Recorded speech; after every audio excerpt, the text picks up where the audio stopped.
میں کچھ دن پہلے ایک جگہ تعزیت، اور ڈرتا ڈرتا گیا تعزیت کرنے. پرانے جاننے والے تھے، دوستوں کا رشتہ تھا. تو میں ایک ہی بیٹا تھا، تو وہ مجھے پتا چلا کہ ٹرین ایکسیڈنٹ میں انتقال کر گیا. تو میں ڈرتے ڈرتے گیا کیونکہ معاملہ مشکوک تھا.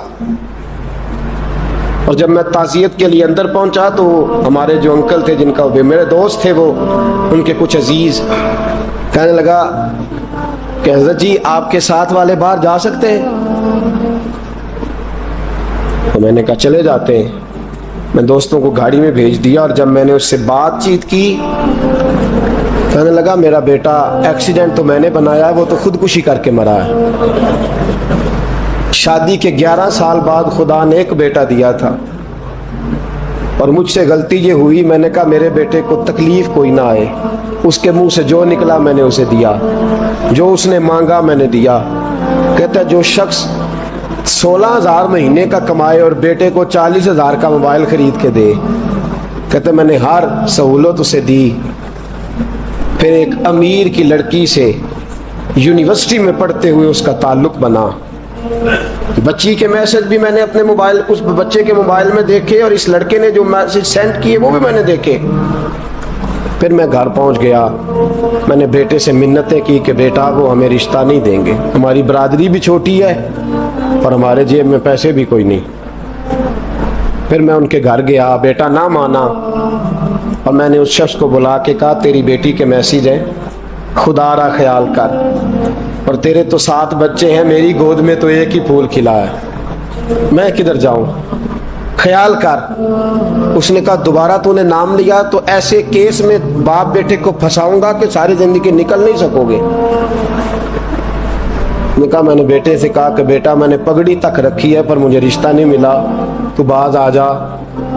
کہنے لگا 3 راتیں میرا بیٹا سویا نہیں، اور مجھے کہنے لگا حضرت جی وہ 4تھی رات سویا ہے تو دوبارہ اٹھا نہیں. مجھے کہنے لگا مجھے اجازت دو کہ میں اس بیٹی کو بھی قتل کر دوں اور اس کا باپ بھی قتل کر دوں، میرا تو گھر اجڑ گیا نا. وہ کہنے لگا میں کبھی کبھی دوستوں کے پاس جا کے رات گزار لیتا ہوں اور میں اپنے دل کو سکون دے لیتا ہوں، لیکن اس کی ماں اس کے جوتے سینے سے لگائے پھرتی ہے، اس کی اماں اس کے پرانے کپڑے لے کے سینے سے لگائے پھرتی ہے. کہنے لگا حضرت جی کوئی کوشش کرو، کوئی دعا کرو کہ اللہ مہربانیاں کرے. میں کہہ تو نہیں سکا ان سے، لیکن میرے دل میں خیال آیا کہ کس نے کہا تھا کہ بچہ یونیورسٹی میں کو ایجوکیشن میں داخل کراؤ، کس نے کہا تھا کہ اس کے ہاتھ میں آگ کا انگارہ دو. میرے دوست آپ تیز آنچ، تیز آگ جلا کے اس کے قریب مکھن رکھو، اور پھر مکھن سے کہو کہ ڈلنا نہ، پھر مکھن سے کہو کہ پگھلنا نہ. بھئی تیز آگ قریب جلا دی اور تو کہتا ہے پگھلنا، یہ کیسے ممکن ہے؟ ہو سکتا ہے؟ بولیے نا، ہو سکتا ہے؟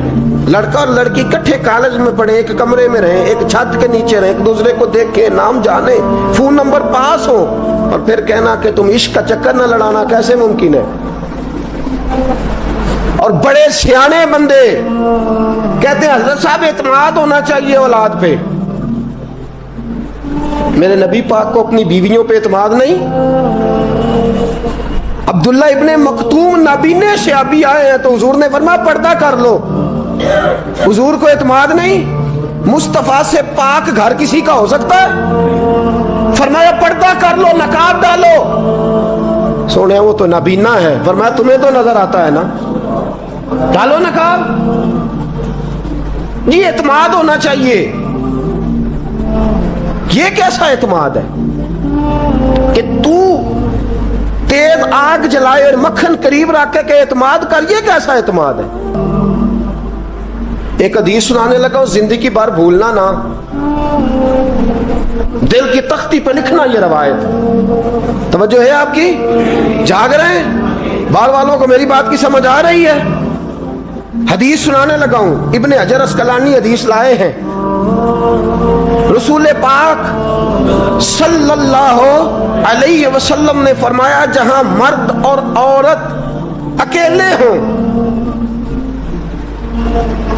وہاں تیسرا شیطان ہوتا ہے.